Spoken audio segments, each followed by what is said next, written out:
So when was the last time you stood in a queue and you did not check your phone? Not once, not even reflexively. In fact, if you have your phone in your hand right now, just raise it. Everyone, come on. Just raise it. Now that's not judgment, that's data. The moment we are free, we are not doing anything, our hands start searching for a screen. We scroll, we refresh, we open another app, and the process continues. Right? Why do we do that? What is the reason? Why? Why do we keep on changing tabs? We keep on, we keep ourselves so busy just to avoid doing nothing. We don't want to sit with ourselves. We rarely ask ourselves this question: what happens next when nothing is happening? I realized this pattern at the time of my MBA. There were 3 tabs which were permanently open in my life: placement preparations, internships, and constantly refreshing my inbox and waiting for that magical email which could change my future. Every minute felt like a race, which I did not fully understand, but I felt others did.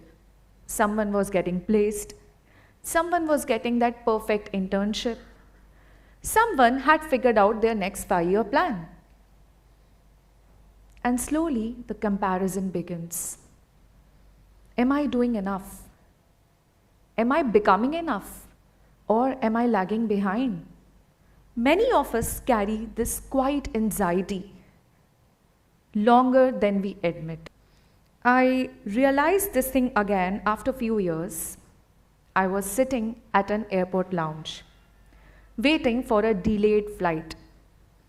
You know the atmosphere at the airport? Rolling suitcases, a toddler trying to drag a suitcase bigger than himself, a businessman arguing over phone, walking and pacing fast, announcements echoing in the background, which nobody seems to be listening to. And there I was, sitting with what looked like a perfectly productive setup. Laptop open, phone on one side, smartwatch on the other. My watch was buzzing every minute. Phone calls, emails, messages. It seemed as if my devices were having a team meeting. From a distance, it looked like a very productive, successful setup, success in motion. But what is the reality? So, in few minutes, something very unexpected happened. My phone lost its signal. My laptop's screen froze, and my smartwatch did not buzz. There were no announcements, and the airport Wi-Fi was gone. I sat there, numb. For a moment, I felt very peaceful. Okay, it is what it is. But in few minutes, I checked my phone. What is wrong with it? Why it is not working? What is with my watch? Why everything is so silent? I became restless. Extremely restless. Has it ever happened with anybody? Why we become so uncomfortable when there is complete silence? I became extremely curious. What our brain thinks or does when we are not doing anything. We think we are taking rest. But when we are not focused on anything, when we are not focused on any specific activity, our brain starts wandering. It replays past conversations. It anticipates future problems. What if this happens? It compares. It evaluates our identity. Yes? This is what happens. We are stuck in a loop, and that is the reason many a times silence feels really loud. That is the reason we keep on rushing, we keep on running, we keep on escaping. We do not want to sit with our thoughts. We do not want to sit with ourselves. We love chasing. Our whole lives are spent chasing the next job, the next opportunity, the next promotion, the next car, the next mobile. Isn't it? So let's do a 5 seconds experiment. For next 5 seconds, do not think about anything. Just go blank. Let's start, okay? Our brain doesn't like that instruction, isn't it? Many of us fail to do that. In fact, most of us. Because, our brain is wired for survival. It is not wired for peace. That is the reason we don't want to be quiet. We don't want to take that pause. That's because of our wiring. So, few months ago, I conducted a similar experiment with few of my students. I asked them to sit quietly in a room. They were like, yeah, big deal, we'll do it. Within 30 seconds, one of the student, he raised his hand and he's like, how much time is left? Another minute passed and somebody started looking at the walls, at the ceiling. And within 2 minutes, the energy of the room, the vibe, everything became restless. Not even a single student was able to sit at one place. They started shifting in the chair. They started tapping their foot, or maybe moving their hands, or trying to, take out the phone from their pocket. So I had this realization in that moment, and that is, stillness is not difficult, it is unfamiliar. We rarely take pauses in our life. We humans, we are born vertebrates. That means we have a spine, a structure that help us stay upright. But due to pressure, external validation, we behave like invertebrates. And a body or a human cannot, a life cannot go on like that. Right? We become aloo. You know what's aloo? One who can fit anywhere. We Indians know what is the magic of aloo. So in life, we all become aloo sometime. And that is what external validation and external environment does to us. So, though we are born as vertebrates, quite a lot of time we live like invertebrates. Isn't it? Okay. That is the reason, to fit into the equation, we update, we upgrade, we learn, we do a lot of things. We consume, we buy more stuff just for display, sometimes not even for satisfaction. And that is the reason we humans, our cards are usually full, but our hearts are often empty.